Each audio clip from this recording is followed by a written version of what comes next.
Welcome back here at Cardines Field here with our pregame show for Game 1 between the Newport Gulls and the San Fernandez of a split doubleheader at Cardines today. Now time for a special edition of the Front Office Report, joined by Newport Gulls General Manager Chuck Pava. Chuck, what a nice day for the moment here at Cardines Field, though the dodging rain showers later on. We don't worry about later on, Nick. It's nice right now. Thank you. Right now, the Gulls play the San Fernandez, the finale of the 5-game season series. The San Fernandez have given the Gulls a run for the money in this series so far. Yeah, they're a good ball club, like every team in this division. You know, they're all good. They can win on any given night. We've seen that every game. I mean, teams come out and they compete different nights, different ways, and you get good pitching and so on. But, you know, this is the grind part of the season for us. We're down to the last 3 games. It's important for everybody just to kind of just stay focused on what the task at hand, and we're ready to go. These guys have been responding. Last night, the Newport Gulls with a doubleheader sweep with the Plymouth Pilgrims locked up first place in the NECBL East. Will have home field advantage throughout at least the first 2 rounds of the playoffs, but with 3 games left to play, the Gulls still trying to get the best record in the NECBL. Yeah, you know, we always try to do that. You know, the bottom line is really just trying to win games, Nick. It's not so much you're focused on trying to get the best record. You're trying to win a game, and if that's the end result, that's what we're after.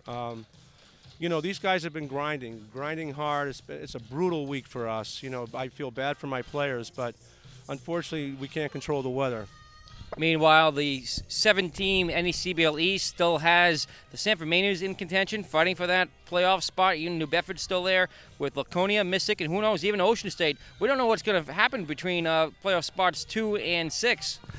Yeah, Nick, you know. Only the top 4 make it, so. That's right. We don't know what's going to happen. Our focus is really just getting our own games in, staying idle for Saturday so we don't have to play, and get ready for the playoffs on Sunday. Whoever that opponent is, they're going to be good, and we have to go wherever we're going to go, the first round and the second round. So, you know, we're focused. Newport Gulls did have a couple of injuries on Monday. Well, Mick Van Vossen is starting the game here today. Had a scary moment on Monday when he came back, basically on a rehab, coming in to throw it in an inning after being out for a while. Yes, he tweaked his ankle.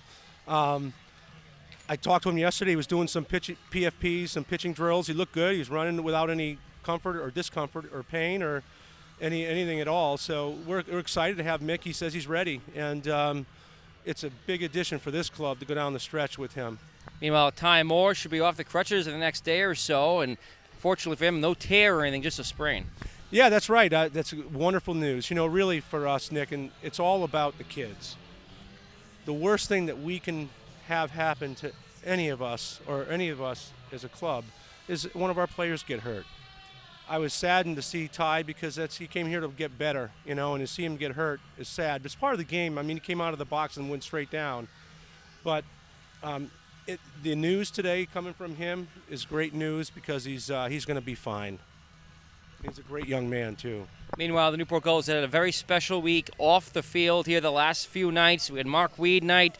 We had Heather Abbott night here at Cardines Field. And, of course, later on tonight, Host Family Appreciation Night. And last night, Volunteer Appreciation Night. Yeah, really, they're my 2 favorite nights, Nick, as an organization. Those other nights are so meaningful. They'll touch your heart.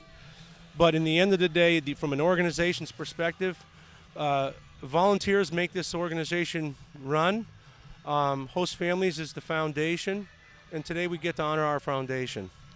Newport Gulls General Manager Chuck Pava, thanks so much for joining us here in the pregame show. We'll catch up with you again on Sunday when the Gulls open up the playoffs against a team to be determined here at Cardines Field. Thank you again so much, Nick. We'll send back up to the booth as our pregame show continues here on the NECBL Broadcast Network. Up next is Newport Gulls Baseball, the Gulls and the San Fernandez, and the finale of the 5-game season series.